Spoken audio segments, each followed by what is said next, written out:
এই যে বন্ধুরা শুনছো, নতুন নতুন রোমান্টিক ভালোবাসার গল্প পেতে ও শুনতে চাইলে আমাদের গল্পের ভান্ডার 2.0 চ্যানেলটি সাবস্ক্রাইব করে বেল বাটনটি অন করে দিও।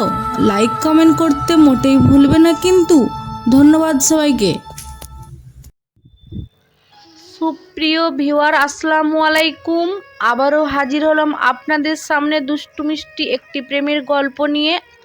গল্পটা শুরু করার আগে আপনাদের ছোট্ট একটা রিকোয়েস্ট করতে চাই, আপনারা ধৈর্য সহকারে আমাদের সম্পূর্ণ গল্পটি শুনবেন এবং তারপর আপনাদের মূল্যবান মতামত প্রকাশ করবেন।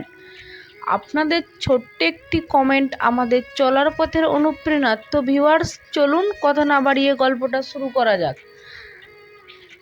আজকের গল্পের মূল টপিক হৃদয় স্পর্শ করা ভালোবাসার গল্প। বাবা কিছু বলার ছিল। বাবা বলল, আমার এখন সময় নাই, তুই এখান থেকে যাবি। গরম করে বলল। মাথা নিচু করে সেখান থেকে চলে আসি। এটা আমার সাথে নতুন না, সেদিন থেকে দেখছি। আম্মুর কাছে গেলাম। আম্মু আম্মু বলল, কি বলবি বলে আমাকে উদ্ধার কর।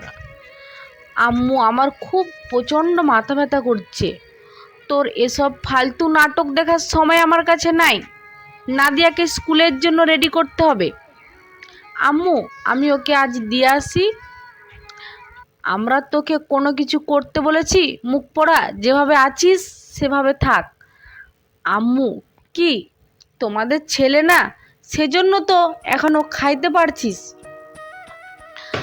আম্মু বলল, তোমরা কি আমার সাথে একটু ভালো করে কথা বলতে পারো না? এর থেকে ভালো তুই যোগ্য না, তাহলে গলা টিপে মেরে ফেলনি কেন? বলে ওইখান থেকে চলে এলাম। মানুষ ভুল করে, কিন্তু ভুলের প্রতিদান যে কাউকে এভাবেই দিতে হয় আমি জানতাম না। তখন সেই 6 বছরের আমি আর আমার পিচ্চি 4 বছরের ছোট বোন নুসাইবা ও আমার জীবনের পুরোটা ছিল।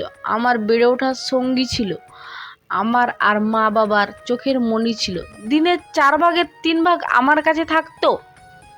সেদিন আমরা 2 ভাই বোন পুকুরেই গিয়েছিলাম। ও পুকুর পাড়ে দাঁড়িয়ে ছোট্ট দাঁতগুলো বের করে আমার দিকে তাকিয়ে হাসছিল। কিন্তু পরের ডুব দিয়ে উঠে আমার সেই পিচ্চি বোনের মুখ আমি আর দেখতে পাইনি। আমি ভাবছিলাম বাসায় চলে গেছিল, তাই অতটা মাথায় নিইনি। তারপর কিছুক্ষণ পর যখন বাসায় গিয়ে ওকে না দেখি, আবার পুকুর পাড়ে ছুটে এসে পুকুরের মাঝে একটা ছোট্ট পুতুলের মতো আমার পিচ্চি বোনটাকে ভাসতে দেখি। সেদিন আমি আমার বোনকে হারাই আর হারিয়ে ফেলি আমার সারা জীবনের সুখ। ও বেঁচে থাকতে মা বাবা যখন ওকে আমার চেয়ে বেশি আদর করত, আমি মা বাবাকে অভিযোগ দিতাম, কিন্তু ও মারা যাওয়ার পর সেটাকে হিংসা বলে সবাই, আর সবার কাছে আমি খুনি হয়ে যাই। বিশ্বাস করেন, আমার চোখের মনিটার প্রতি আমার বিন্দুমাত্র হিংসা থাকলে আমার লাইফটা এখানেই শেষ হয়ে যেত। আমার মা বাবা কখনো বুঝেনি আমি ওকে হারিয়ে কতটা একা হয়েছি, কতটা কষ্ট পেয়েছি। উল্টা তারা আমাকে মানসিক আর শারীরিক নির্যাতন দুটাই করে। আমার এখন পিচ্চি 2টা ভাই বোন আছে, কিন্তু আমি তাদের দ্বারে কাছে যেতে পারি না। বাবা, আমার কাল পরীক্ষা, আমার পরীক্ষার ফিস দিতে হবে। পরীক্ষার ফিস দিতে পারি একটা শর্তে, জিপিএ 5 পেতে হবে। আচ্ছা। সেদিন বাবা পরীক্ষার ফিস দিয়েছিল, কিন্তু সে টাকাটা আমার লাইফে আরেক বিপদ ডেকে আনে। আমার পরীক্ষায় জিপিএ 5-এর বদলে 4.81 পেয়েছিলাম জিএসসিতে, কিন্তু তার জন্য আমার উপর যে মানসিক যন্ত্রণা হয়েছিল তা আমার জীবনের শেষ দিন পর্যন্ত মনে থাকবে। সেদিন বাবা আমাকে মাথার ওপর থেকে ফেলে, একটা লোহার রড দিয়ে মেরেছিল। রক্তে আমার সারা শরীর মাখামাখি হয়ে গেছিল, আমার মাথা ফেটে গেছিল, কিন্তু জ্ঞান না হারানো পর্যন্ত আমার ওপর নির্যাতন চলতে থাকে। সেদিন থেকে আমার প্রতি রাতে মাথা ব্যথা করতো। এমন হতো যে মাথা ব্যথা সহ্য করতে না পেরে বেহুশ হয়ে যায়। আমি ব্যথায় চিৎকার করতাম, কিন্তু কেউ আমার ডাকে সাড়া দিত না। মাঝে মাঝে ভাবতাম চলে যাই, কিন্তু ওরা আমাকে যত কষ্ট দেখ না কেন, ওরা তো আমাকে জন্ম দিয়েছে। ওরা আমাকে যতটা অবহেলা করতো, আমি তাদের কাছে যাওয়ার চেষ্টা করতাম। আমি সাধারণত কোথায় বেড়াতে যাই না, কিন্তু কি মনে করে আমার ফুফাতো বোনের বিয়েতে যাই। কিন্তু সেদিনটাও আমার জন্য ভালো ছিল না।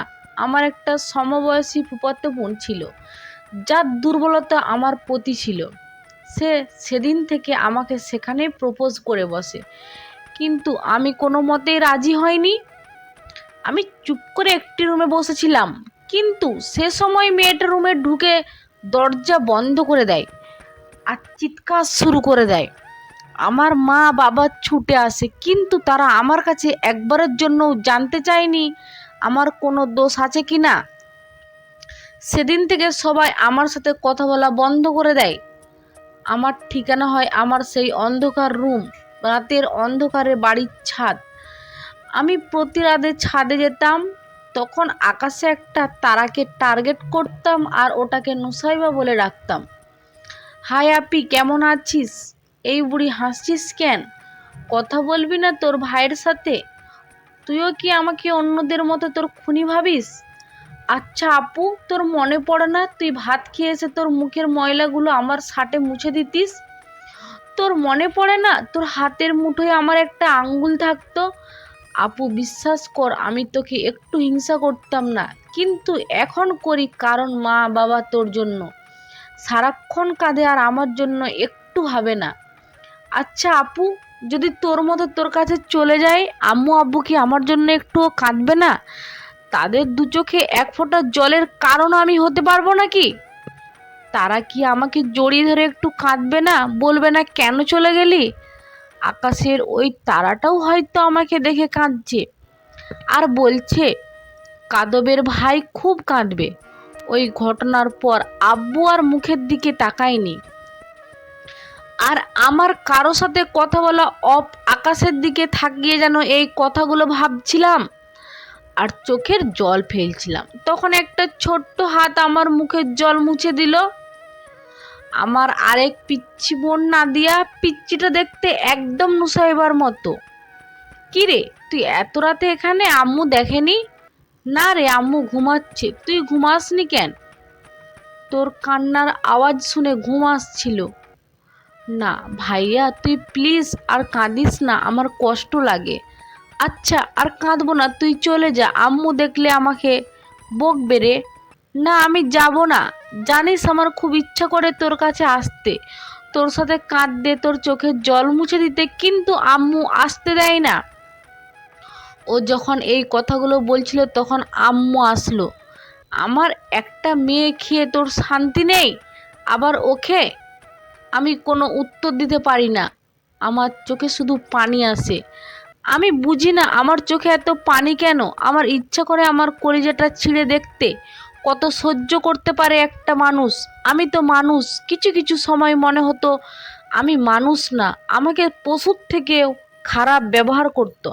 পশুর তো খবর রাখে, আমার তাও রাখে না। সেদিন রাত 1টায় ঘুমাই, কিন্তু ঘুম ভাঙে সন্ধ্যা 8টায়। আসলে ওটা ঘুম ছিল না, আমি অজ্ঞান হয়ে গেছিলাম। কিন্তু ওরা আমার রুমে এসে আমাকে একবারও ডেকেও দেখেনি আমি বেঁচে আছি কিনা। আমার সবার সাথে খাওয়া অনেক আগে বন্ধ হয়ে গেছিল। আমার খাওয়ার কোনো খবর তাদের কাছে ছিল না। আমি খেতাম যখন সবাই ঘুমিয়ে পড়তো। এমন কোনোদিনও নেই আমার ভাতের ওপর আমার চোখের পানি পড়েনি, কিন্তু তাতেও আমার সুখ, আমি ওদের কাছে আছি। কিন্তু ইদানিং মাথা ব্যথাটা খুব বেশি হচ্ছে, খুব বেশি। দিনে 15 ঘন্টা আমার মাথা ব্যথা হয়, আর দিনে 4 ঘন্টা সেন্সলেস, কিন্তু তাতে কারো কোনো ভ্রুক্ষেপ নেই। আমার মনে হয় আমি যদি আমার রুমে মারা যাই, তাহলে তারা যখন জানতে পারবে যে লাশ পচে গন্ধ বের হবে।